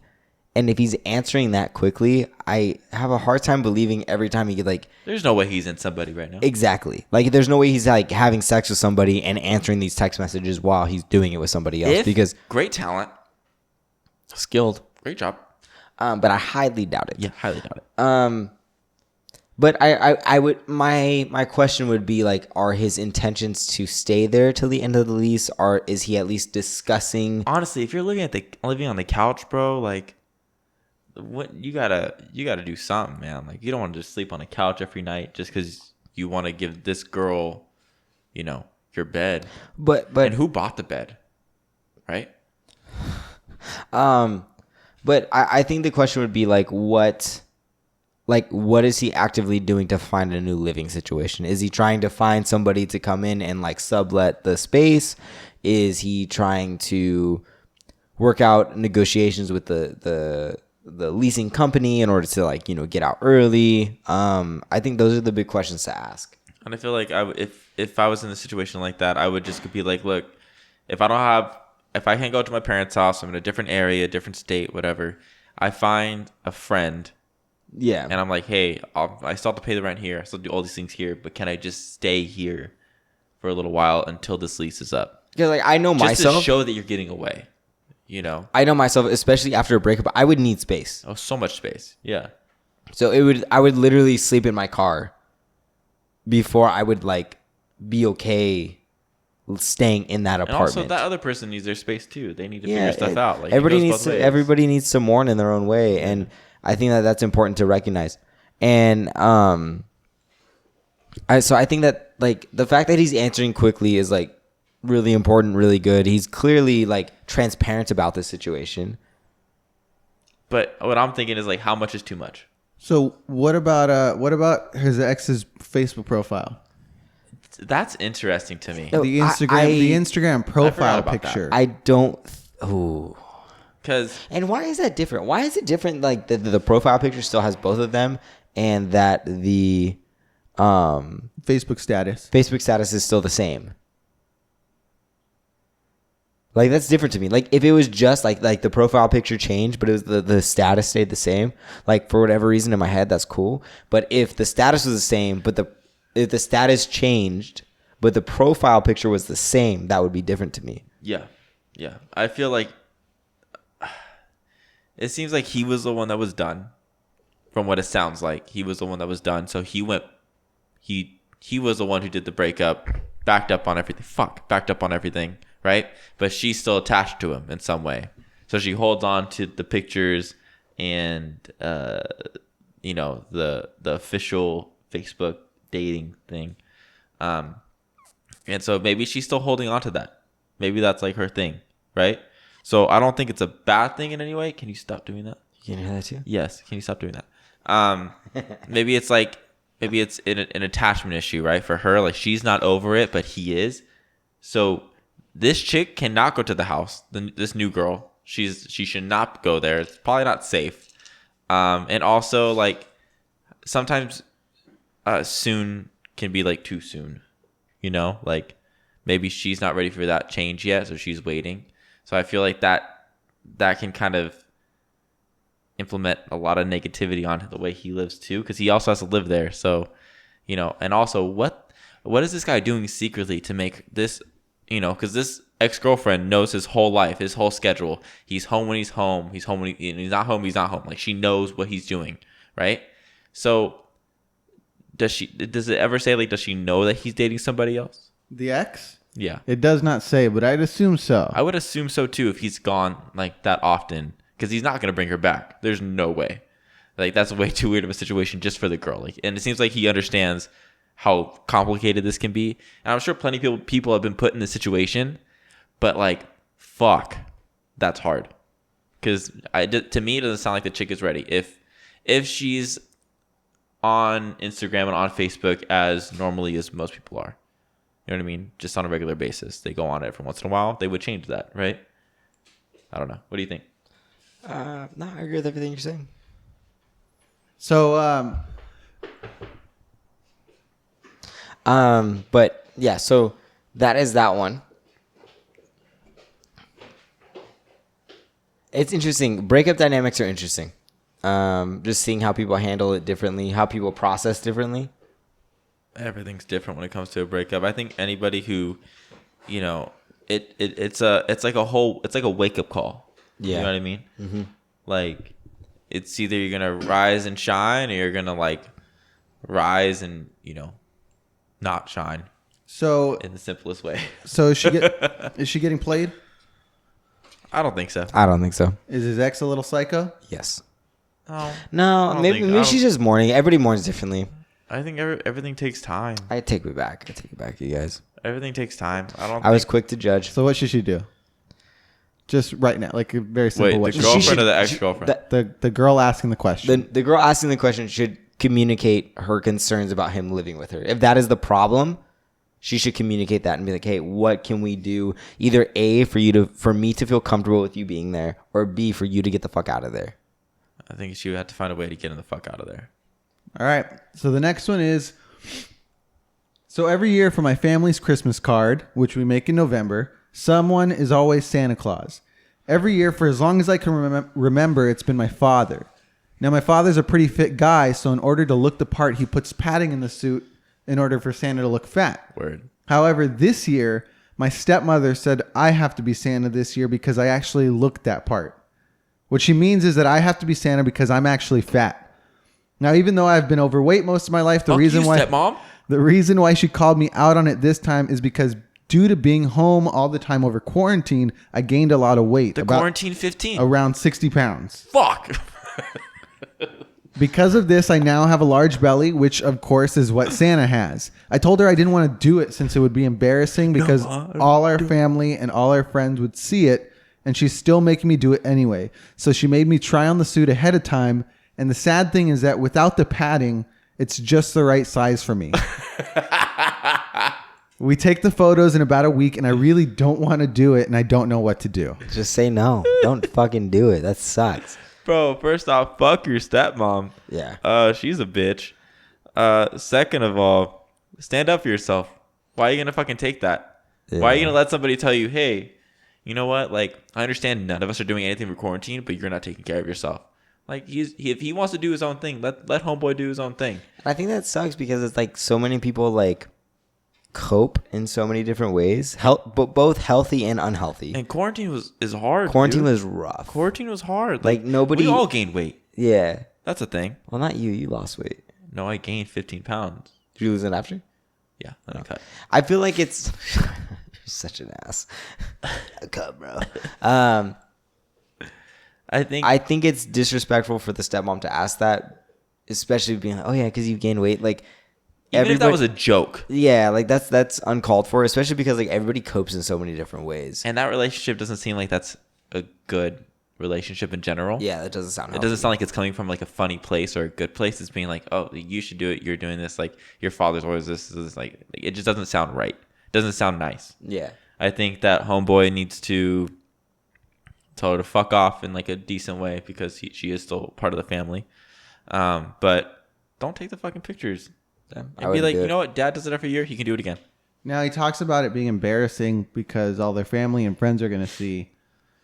That is embarrassing. What would you? Yeah. So what would you say to him about? I assume he thinks it's embarrassing because he has gained the weight. Mm-hmm. So how would you attack? You know, it's one thing. The situation is he doesn't want to wear the suit. But I think beyond that, If you He just have doesn't want to to, take the pictures. if you have to take the pictures, you have to put the suit on. You have to do all that, bro. If you got to do it, just eat your shit. Don't nibble. Just But own it wasn't his shit to eat in the first place. No, but what I'm saying is that like if he has to take it, then just own it. Like you put on 60 pounds. Yeah, I'll put it on. Just watch for me to lose it. That's not the mindset he has. He's I self-conscious. clearly get that from this. But if he has to take the pictures, what the fuck is he gonna do? He doesn't have to take the pictures. That's not David's question. I think you're both right. I don't know if not taking the pictures is the best idea. I know, just not take the pictures in the Santa Claus suit. Yeah. No, I moved beyond the Santa Claus suit. Like he's embarrassed because he gained all this weight. Yeah. Well, You that's on him. Do something about it. Well, I'd also just say, remember, everyone's kind of in the same boat right now. Quarantine's been going on for so long. Everyone's pretty much gained some weight on some level. Except for Dalton. Well, I'm the heaviest I've ever been. Yeah, just looking at you, couldn't tell. Yeah, you Fuck you. I worked really hard for this. shredded. No, you look great, Dalton. You look skinny, bro. David. That's not me. Matthew. But now, like, you have as much of an excuse as everyone does. So, Oh, like, David, I have yeah. to be. except that you are fine. Go. I'll do the next one with Matt. I got a big guy. Oh, hey, while you're up, make me a drink. You want a drink? Yeah. You want a drink? Give me a drink. All right, hit me. Oh, give an update while we're waiting. Christmas for cards. Dalton. Yeah. Christmas cards. Yes. So we've gotten actually way more requests and addresses. So I'm currently designing them. We had that photo shoot, which is going to be one of the pictures that we want to put on the Christmas cards. Do not worry. You will be getting them in the mail, and we will be on your fridges in no time. And all I ask is that when you do, post it on your Instagram or on Twitter, whatever social media platform you frequent. Because I don't know, it's kind of it's still a trip to me that people actually like want to listen to this every week and like look forward to seeing the content and stuff. Like Shouty Touty, like Heather was telling me the other day, like, yeah, like I really like all the content you guys are putting out on like TikTok and stuff like that. So it's interesting to see, but it's also really cool. So it's pretty interesting to see how everybody wants us to be able to do that. So if you can go ahead and put us like on your fridge or put us in like a cool little setting, if you want to put us underneath your tree, buy some Christmas presents, or you have a cute pet, especially an English Bulldog. I love English Bulldogs. Put it with your pup and take a picture, tag us in it. We'd love to see it. What's kind of cool right now is that everybody is going through and showing us how much they listen to the podcast over the episode. We got Bob Bagnall, we got Natalie Rodriguez, Caleb Rosa. Everybody's going through and showing us how much they listen. So that's honestly, bro, like it's kind of a trip, especially because I know like how much, I don't know, like how much random time we fill with all of this stuff. I don't know. I'm just grateful for everybody that listens. So We also have pictures of both types, right? yes. So we're going to be doing Christmas pictures, but we're also going to be doing this cool little segment where it's going to be like, I meant more in the sense of you can choose what kind of Christmas card you want. Do you want one that's just Drum and Drummer, or do you want one that hopefully you don't want that has me in it? Because we took Shut up. pictures. No, of you're me, and then involved. we have pictures You're- of just the boys. people need to see D-Rod Likes to Party, a.k.a. Diamond Dave, a.k.a. Dictionary Dave, a.k.a. David Rodriguez, a.k.a. Older Brother, a.k.a. Cheese Man, a.k.a. Cheese, a.k.a. the bane of my existence. People need that in their lives, dude. I really thought Dalton was going to take Bro. way shorter. Hurry the hell up. Bro, it was so hard. I couldn't cut the line. So yes, I swear I saw Dalton back there doing bottle flips and shit. so yeah, if you've already sent us your address, go ahead and pick what kind of picture you want. Yeah, Yeah. guys, these cards are gonna be pretty cool. I'm really excited. I mean, I think it was just cool to take the pictures, like we said last time. So thank you for everyone who sent addresses. Thank you for everybody that was a part of our podcast and who has been a part of our podcast since then. We appreciate you guys a lot. Ooh, I think the coolest thing, dude, and I know I've talked about this before, is like, you know, being able to reconnect with like my cousin Dominic and like stuff like that. A buddy of mine that I haven't talked to in a long time, actually, like he was the first one to send me an address. He had just happened to listen to that last one. I don't know how many he had listened to, but he was like, I need one of these right now. And he sent me his address. And I was like, oh, that's cool. It's a trip. Because I granted, I don't expect anybody to listen to every single episode. And if you do, I love you and adore you for that. You are an avid listener of this podcast. But it's just kind of like, it's just cool. It's cool how technology is able to bring people together, how we're able to do stuff like this, and like people want to take time out of their day to listen to it. It is a trip that people listen to this. It's a trip, it really bro. is. It's cool. It's cool. So this one goes, my girl and I split like a year ago. Hold on, I have to do this right. I thought you were going to rap. I have to do this right. My girl and I split like a year ago. We don't have each other on social media, but I went on her account and saw she has a new guy and she really likes him. Okay. Hold on. We got to let Matt breathe again. I don't follow her, but I just know her passwords. I just log into her shit, bro. I didn't even catch that. That's right. Yeah. We don't. All right. Oh no, I think he just looked at her account. Like, no, they unfollowed each other, but okay. She might be public. And she has a new guy, and she really likes him. What pisses me off is he doesn't deserve her. She's a 10 out of 10 perfect. He's a skinny computer nerd and isn't even qualified to date her. Do you even got the abs, bro? She's older, more accomplished, and hotter. She brags about how good he is to her, how he's so smart and works hard, and it makes me miss her. In her stories, she's called him daddy, and it makes me upset. Okay, this fool needs to read the book Ego is the Enemy, because I'm sensing a large head trying to walk through the door right now. It's insecurity at its finest. I even went on his page and see pictures of her with his family, and it makes me jealous because she didn't even meet my family. It also pisses me off that she's gotten hotter because I could have had that. Fuck, bro. You know what? Fuck you. Just gotta fucking rock it, dog. You just gotta fucking rock it, all right? Damn, you like cute when I dated you, but like now you're hot. She don't even fucking have the ops, bro. Like, he don't have the ops. He just fucking reads books all day. I lift weight. Are you telling me that he treats you with respect? Can't even bench 135, bro. Bitch, I could bench you, okay? What a fucking prude. Yeah, this guy's an asshole. So basically, he's not over her. He wants her back. I wouldn't be surprised if she broke up with him. It sounds like she was looking for something that he just couldn't. He just wasn't at the time ready to be, which is just whether it's be like finding a job, being more responsible, signs of maturity that she was looking for. Because yes, like bodies are nice. Yes, looks are good. But also, I think everybody's looking for a certain thing within another person. And right? I can totally hear this conversation happening. She's like, babe, you don't ever listen to me. And he's like, sweetie, I'm always there when you're talking to me. Yeah. Like, I can hear that conversation He probably was happening. the kind of guy that didn't care if she came first. Selfish. And what's Dalton's number one philosophy? Let the ladies come first. Thank you. Be a giver. That's our next 99-cent advice. No, Which one? Your philosophy. Oh. Okay, I like that. 99 cents. Hopefully not 99 seconds. Bars. No, this guy sounds like an ass. It's not really. It's not. Wait, hold on. He's not. Is he being an ass? Yes, but also, this is the point where he's gonna start to really think about what he's doing, why he's doing these things, why he said that, right? Because now this show said he's thinking. Yeah, you're right. That was the push. He's gonna sit with like, right? Why him and not me? I've got 6. It's like that guy. Oh, this is gonna sound terrible, but it's like that guy that right the day before he committed the mass shooting up in Santa Barbara. He like posted a video on YouTube. And he's like, I don't understand all these women. They don't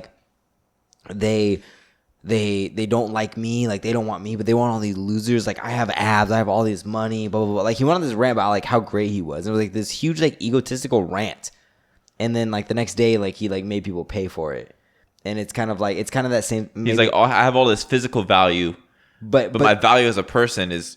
Yeah, and like there's not that like emotional connection and like being heard is so important. Yeah. And I feel like that's something like communication. Communication is the problem with like 90% of relationships. Understanding. Just understanding that. And Understanding that concept in general. Understanding that concept. And then when you're having a conversation with your significant other, and this is something that I've had to work on, is like listening to what Monique is saying to understand, as opposed to listening to defend myself, listening to respond. That's a weird concept to get. That is true. That is, you know true. what I mean? Because immediately, the second somebody's like, "Hey, man, I need to talk to you," the second you hear that sentence, you go in defense mode. You're like, no, I need to protect myself. And it's like, but what if you're wrong? Like, what if you're actually in the wrong in this? And there are very few people that are kind of like, you know what? There are few people that in the moment, they're like, you know what? You're right. I was wrong. There are more people that after the fact, they go home and they're like, you know what? He's right. I was wrong. I can see this in multiple facets. There's fewer people that realize it after the fact and come back to that person and be like, hey, I just want you to know you were right and I apologize. You know what I mean?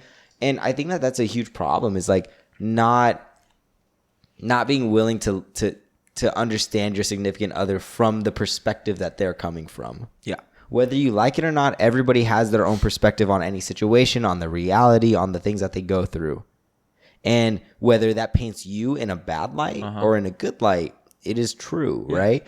Yeah. One of the most influential tweets I think I ever read was like, you need to become okay with being the fact that you're the bad person, you're the enemy in somebody else's story. Yeah.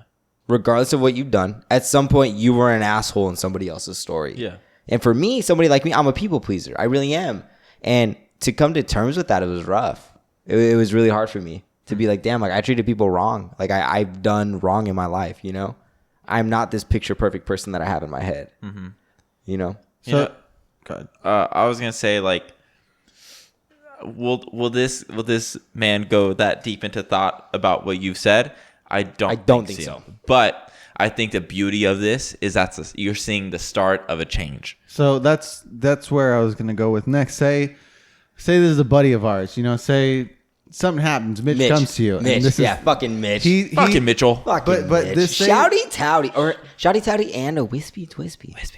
Say this is, he comes up, you're like, hey man, like what's going on? What's bothering you today? And this is what he tells you.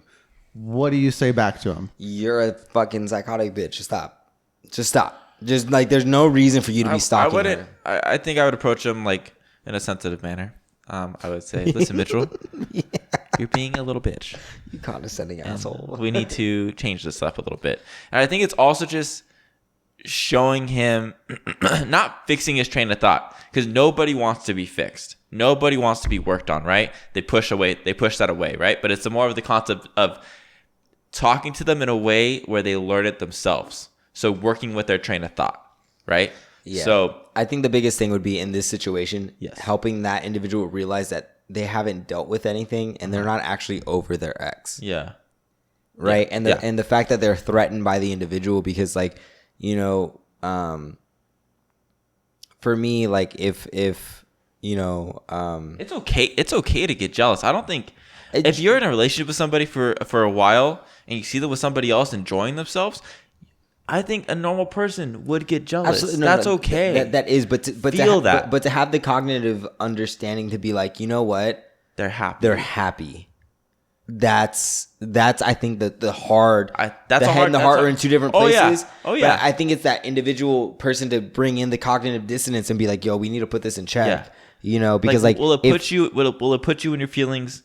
Yes, absolutely. But maybe he's scared to feel that, and that's what now he's like, oh fuck, like absolutely. I mean, if he felt the need to immediately put everybody down and to think that like, you know, oh, this guy's a dork, this guy's a nerd, like it clearly says that he values like status and physical value Alpha. over somebody who just gives like emotional, like, you know, things that are support, things that are beta, you know, like, and it's just being a good person. Yeah. Like being there for that other person that you actually do care about and showing that you care, I think means a lot. You could, like, people always get mad. You know, you see it on Instagram and Twitter all the time where you see like a chubby guy with like a fucking gorgeous girl, and that's not a bad combination. No. Like their needs are being met, obviously. They're two their needs are different. your needs than my needs, right? That's what I'm saying. Now they're two puzzle pieces that fit together, and whether that's the beautiful part of love. Yeah, whether that's the middle of the puzzle that everybody looks at, or that's one of the borders. Like, it doesn't really matter, but like they fit together. You know what I mean? And like, as long as I feel like the best thing is like, as long as that individual is happy and they're happy with where they're at, like, that's all you can really hope for. If you truly love somebody, you want them to be happy, whether that is with you or without you. Yeah, Yeah, that's. It's a hard concept to understand, and it's super, super long to really take that in. It takes a while to understand it. Yeah. But in honesty, like, everybody feels love in different ways, and everybody takes that differently. But when you can have that time to nurture that love, not just for yourself, but for that other person, and understand that you can turn it into a different way, a different direction of appreciation. Yeah. And love for appreciation is so delicate and such a beautiful thing, but so hard to do. Yeah. And so hard to find within yourself, right? Yeah, absolutely. So if they can do that, that's key. Yeah. But also, do I think Homeboy's going to dwell on this that long? Maybe he'll just go work out and jack off for a little bit and he'll be fine. But honestly, if he takes the time and really thinks about what he doesn't like about it, that, and what he can fix about himself, it'll help him in the future. Yeah, I agree with all of you. My biggest thing would just be, I'd hear all that and be like, yeah, that's what she chose. Yeah. Why? Yeah, but all three of us are cut from the same cloth, True. So it's kind of like, birds of a feather flock together. It's Birds of a feather. You need to get this right, bro. It's that famous saying. Hey, bro, listen to me right now. I'm gonna give you some life changing advice. Birds of Yeah. For those of you that don't know, I had a speech impediment till I was about 4 or 5. Fuck off. No one cares. Man, if you dude. gotta eat shit, don't nibble it. You're right. Yeah, you're a nibbling little bitch. You're a nibbling. All right, Matt. So is that what you're squaring up this week? Bad mumbling problems? No, actually. What's your real problem? I feel like we're gonna have many new listeners on this. So at the end of our segments, we always do. At the end of our episodes, we always do 3 segments. I remember mine. And the first one that we always do is, what are you squaring up? What's with your this squaring week? up What with, are you dog? just putting up them fisticuffs with? What do you want to vent about? So for me, I'm squaring up with Amazon because the big A. Because my first and my last kind of go together. But the gift that I got David for his birthday was so much more tiny than it looked like in the picture. Did it give you the parameters? Oh, that's a big word, Dalton. Sizes, right? Yeah, dimensions. Hey, that's good use. Good use. his IB word of the week. I don't know. I didn't look that far. However, that's your first mistake. The items in the picture looked way bigger than what it was. So for David, everybody go onto Instagram and follow DROD. DRO. Don't tell them what to do if you guys want. What's your lessons, Matt, not steps. If you would You're like trying to make these people live a certain lifestyle, Matt. They're becoming robots. Maybe they're not ready for it. Maybe they want that creativity to blossom. Go follow I hope you DRO. realize you're making fun of your own statement earlier. I don't give a fuck. All right. So go follow D-Rod Likes to Party, or D-Rod Likes to Print. D-Rod Likes to Party is a very different Instagram handle. And David likes to print these, he uses his 3D printer to print different things. And so I thought it would be super cool for that account to buy him like a little like photo booth for those things. Very thoughtful. Probably one of the most thoughtful gifts Matthew's ever put into anything. Get you cookie like you cookie.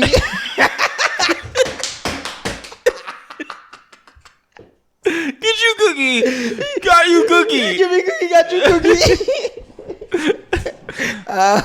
So I thought of that and I was like, oh, that's super cool. Yeah. So I bought him this little like photo box. And hold up, time out. I realize how weird that is, but nobody knows what the fuck is going on. Just in case you don't know, the running joke between our friends is, or like people really close to us, is that like Dalton is, if you ever seen New Girl, Dalton is Schmidt and I am Nick. And there's a scene where Nick decides to be thoughtful, so he gets Schmidt the same gift that Schmidt got him. And there's been times where this has happened where No. I'm convinced that the people that created the show saw me and Dalton interact like at a cafe or something, and we were just on one. Did I ever talk about the I love you story on here? Next time. Next time. We'll put it on the docket for next time. Yeah, because that's really emotional. That's how we retain an audience. We give them little So crumbs of things. So, anyways, they got watched so that. mad. Little nibble, if you will. I am Nick. Dalton is Schmidt. I'll get into that next week.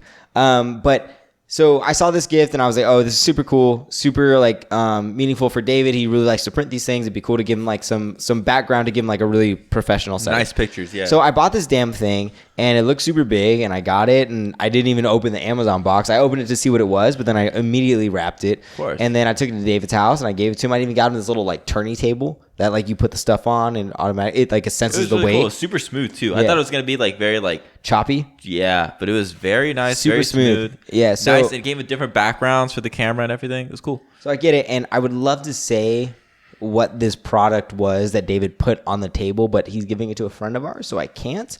So he puts it on, and then the thing was like too big to move around in the damn box, and it was like way smaller than I thought it was going to be. So Amazon and your third-party distributors, what the hell?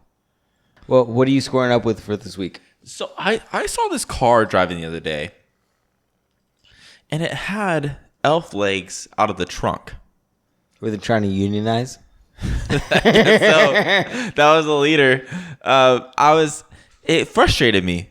I looked at it and I was like, why are you kidnapping elves? This is Christmas time. This isn't like, that's not funny. That's rude. That's not a joke. Like, Santa needs that. I don't know. And like for kids, and this is talking completely imaginary terms. And if kids are watching this, Santa's not real. Fuck off. But like for now, like here's what I'm saying is in these kids' imaginations, Santa is, works with these elves. The elves love Christmas, spread joy and positivity and happiness, right? They're fantastic. So they probably read self-help books. So when kids see this, yeah, maybe they read like, how to be the best elf or something like that, right? It's great book. But why are you going to show like such a rude way of treating an elf in a car? That's just fucked up. Like, also, here's another one. That little reindeer antlers they put on the fucking cars with the nose on the front. It's fucking stupid. Is it entertaining? No, it's not. So get over it. Take it off. Drive your car like it's supposed to be. Ugh, it gets frustrating. Also, back to the elf thing. Why just the legs hanging out? If you're really going to get graphic with it, what the fuck are you pointing at? Those are elf legs, bitch. Oh, those are elf. I thought those are just big ears. Hey, Dalton, look at me. You're a hypocrite. Can you pull that? Absolutely not. Oh my gosh. See, we're doing it on here too. Maybe we just like don't like kids. Looks like Dalton's squaring up with himself this week. Yeah. I'm the problem. Hey, David, what are you squaring up with? I watched this movie called His Girl Friday with Rachel last week. It's a really good movie. It's Squaring up with Rachel? a little problematic, Me but for today's age, but it's really good. It takes place in 1939, and Good time. at one point they were talking about this woman's fiance, and they're like, "Oh, is he? Is he well-to-do or whatever?" She's like, "He does fine. He makes $5,000 a year." And we were like, "All right, what the hell does that mean?" Looked it up. Turns out $5,000 like $100,000 in 1939 is $93,000. Yeah. That sent us down an entire rabbit hole. So I want to square up with the overinflation of certain markets. Those being tuition, home values, mostly those two. But just you ever want to lose your fucking mind? Look up how much a diamond actually costs. I've got my own. Well, it numbers depends. right What here. kind of diamond is it? Like a That's regular great. diamond or a Blood blood diamond? Yeah, no, blood diamond. Look up how much that fucking like the diamond industry is corrupt. Oh, so corrupt. Rent has gone up 750% from Look the at 60s. Look at tuition. I'll never forget. Tuition has gone up 400% for private college and 571% for public college. Stupid, bro. I'll never forget in 2000 it was 2014. Some lady came out and she said something like, "Oh yeah, we're going to charge a 25% increase every year for the next 4 years on tuition." And I remember being like, "Oh, that's not that bad." Which sounds dumb now. And I remember a professor was like, you do realize that is an increase of 100% within the next 4 years of your tuition. Like, that should be illegal. And I remember sitting there being like, yo, dude, yes, you know me. Like, you know my experience. Like, absolutely. Wow. But I'm squaring up with overinflation. All right, overinflation. That's a great one, David. Dalton, what is your whoa dude of the week? I was thinking about this. And I know we did the origin stories of Halloween. But have we ever actually done the origin stories of Christmas? So I went and researched Christmas. Whoa. Want to know what I found? What? So Christmas is basically Odin is Santa, is what I found out. Odin is Santa. So it's all based off of Scandinavian folklore, right? Yeah. So basically, there was this holiday in Norse. They would celebrate. I forget what the holiday's called. Let me look it up. Hold on. Dalton, you got to have these prepared beforehand, man. Hey, you know what? It worked out. He had to pee.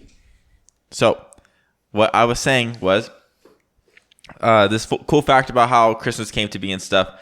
So, another little fun fact is Celts believed that mistletoes possessed healing powers as well can ward off evil spirits. So that's why mistletoes were introduced in the Christmas traditions. So why do they kiss underneath the mistletoe? I don't know. Ward off evil spirits. In Norse tradition, Old Man Winter visited homes to join the festivities. The Viking god Odin was described as the wanderer with a long white beard and is considered the first Father Christmas. So it all comes from Scandinavian culture, which is really cool. I thought that was super unique. So that was fun to look at and read into that and why. I saw another one with how Christmas trees came to be, but maybe I'll do that one next week. I think that one's pretty cool too. So yeah, super interesting. What about you with the things we were talking about? What's it called? My whoa dude of the week. What's your whoa dude of the week? My whoa dude of the week is that the monolith moved. It's in it moved from Utah, like Romania or something like that. To Romania. Yeah, that's right. But my woe dude of the week isn't with that. My woe dude of the week is with the fact that there is an account that I follow reposted another account that was like, hey, I was there when it got moved. So I guess oh, you saw that? Yeah. That's wild. Yeah, so they ended up going there. And it was a photographer. He was taking pictures of the monolith. He has a really cool like main shot with it. And I guess like 4 people roll up in a truck and they push it over, dismantle it. Do you know why? I don't know why. They dismantle it and then they move it. And they had left. When they were leaving, they said some like demeaning remark to the individuals that were there. But I wish I had the Instagram handle so I could quote it or whatever. But if you go to and follow United Lifters at United Lifters. They reposted that one, so go follow that to find it. Yeah, so the reason why these guys moved it is they were locals.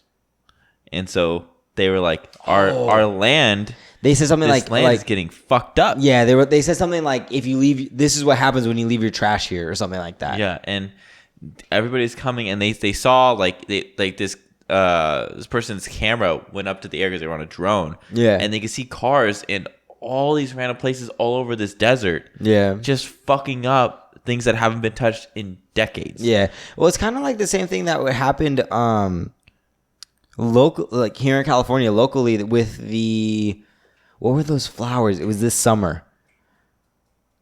There was enough time. Butterflies. Huh? No. It wasn't the butterfly influx that we had. There were these flowers that had bloomed and they were all over the place. Somebody posted on it on social media and everybody and their mother like took trips there. And it was kind of ended up being like by the time that it ended, the end of the summer, people were kind of just like walking through trying to find a piece of like a patch of flowers that hadn't been trampled on yet. Because there was such an influx of people that it was just all over the place. Oh, fuck. Yeah. That's crazy, man. Like, humans really do fuck up nature. We do. Like, we don't think we do. But like, what else are we expected to do? You know what I mean? Like, we breathe stuff that, like, fucking ruins the atmosphere. Like, do you think humans overproduce? Absolutely. Yeah. I think so, too. David, what is your woe dude of the week? My woe dude of the week is with this man. His name is Akihiko Kondo. That's his actual name. Okay. And I believed you. I liked it. I like it a lot. He is a 35-year-old Japanese man who married Hatsune Miku. How old is she? She does She's not have 9. an age. She is a hologram.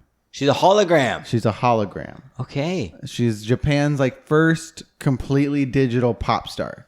Yes. And they made this thing. They made this hologram that's like a personal hologram. And he spent $18,000 on their wedding.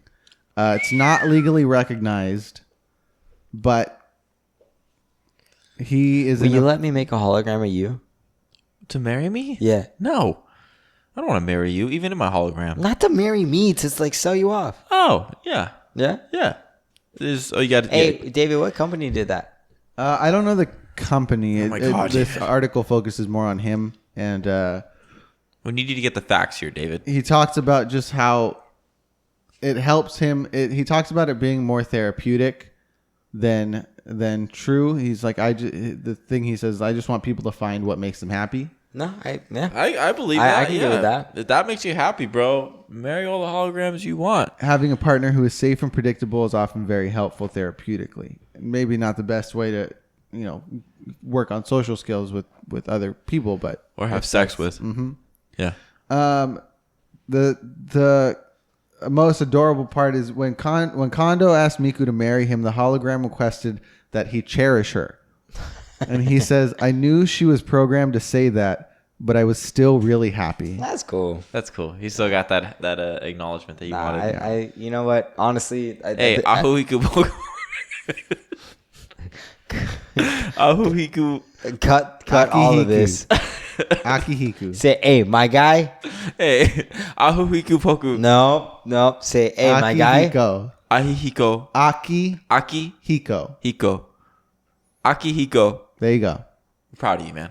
Yeah. He took the time. He figured You're out how to making say it moves. correctly. Honestly, if that makes him happy, you know what? Fuck it. Cool. Go for it, dude. Yeah, man. You know what I would want in a hologram? Nope.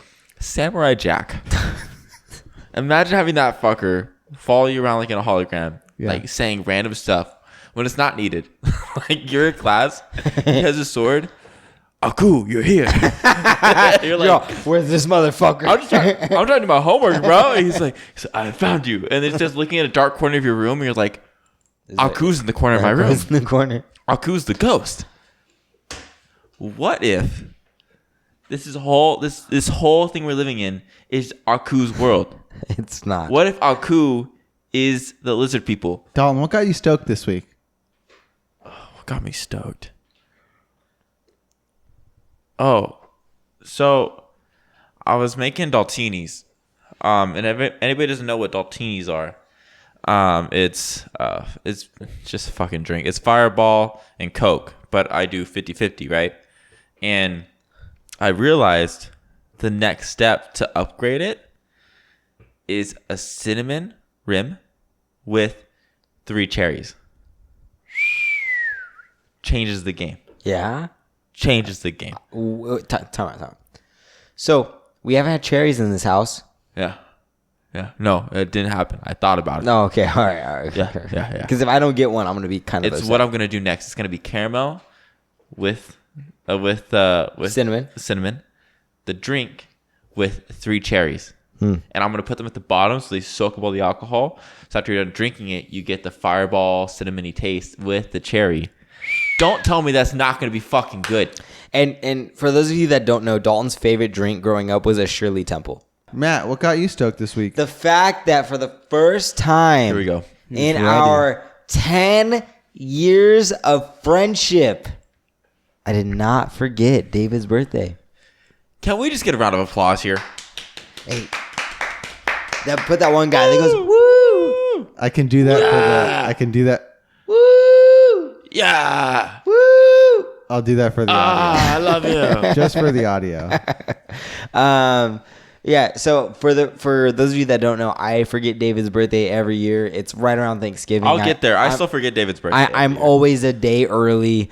But I actually got him a gift, and I didn't forget. I was one of the first people to text him after Rachel. You know, surprisingly, Matthew's pretty on top of his game. For his Christmas shopping, Matthew's always off his game. But he's usually Motherfucker, I got you a gift. Bro, I'm not talking about me. I'm talking about everybody else. Nobody else matters but you, baby. Shut the fuck up. You're the only one. You're the only one that matters to me. Heart. But what I'm saying is, like, Matthew sucks. If you were dating a dork, I'd be pissed. He's skinny, doesn't have muscles, probably can't even bench 215. But, like, I do think, like, Matthew, this is the first time I saw him put in work on your gift, David. So I feel like that's really cool. Also, I just hopped on his gift. So, you know, live with that.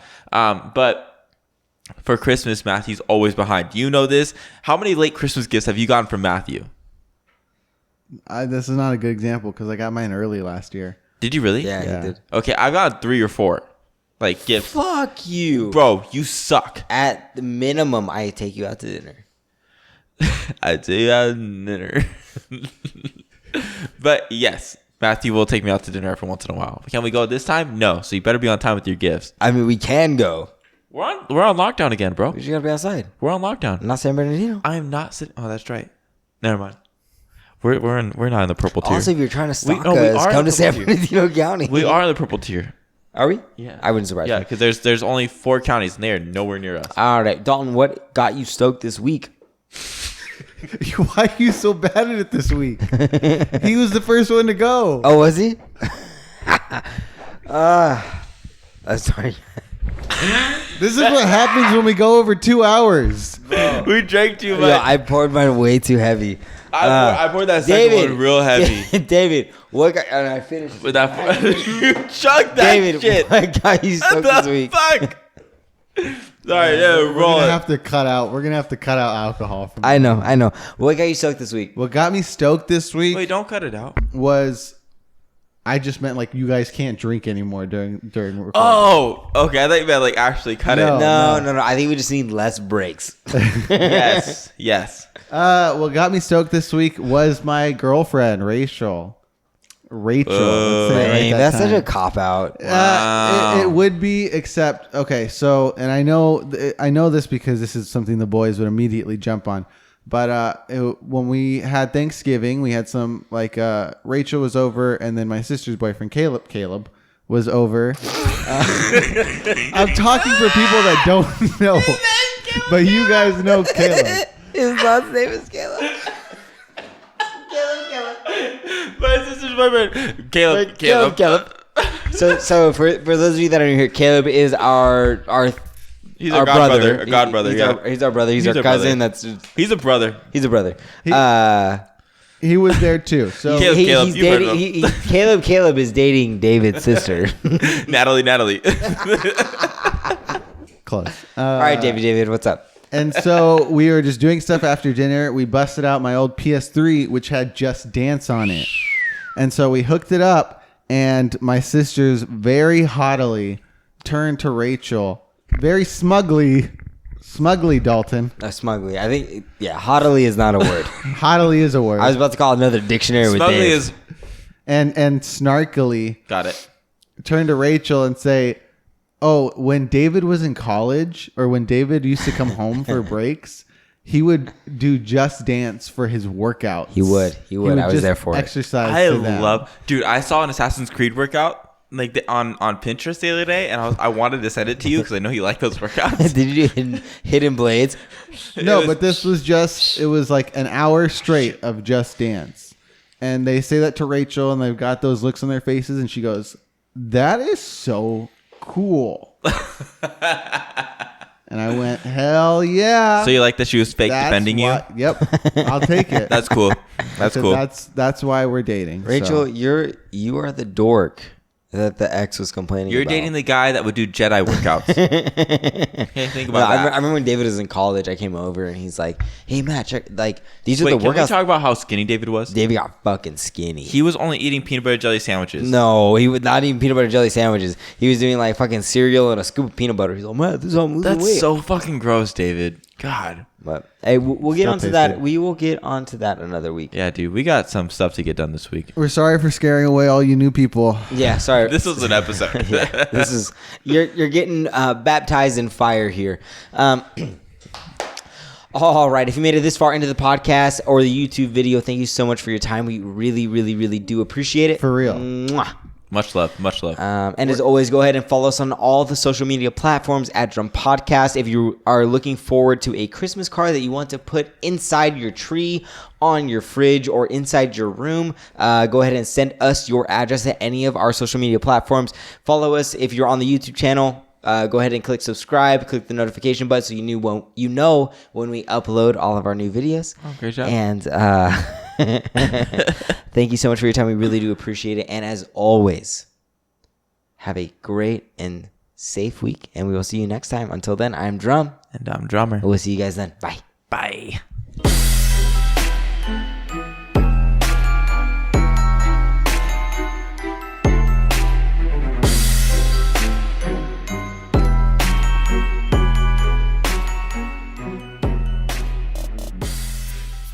Ba, ba, ba, ba.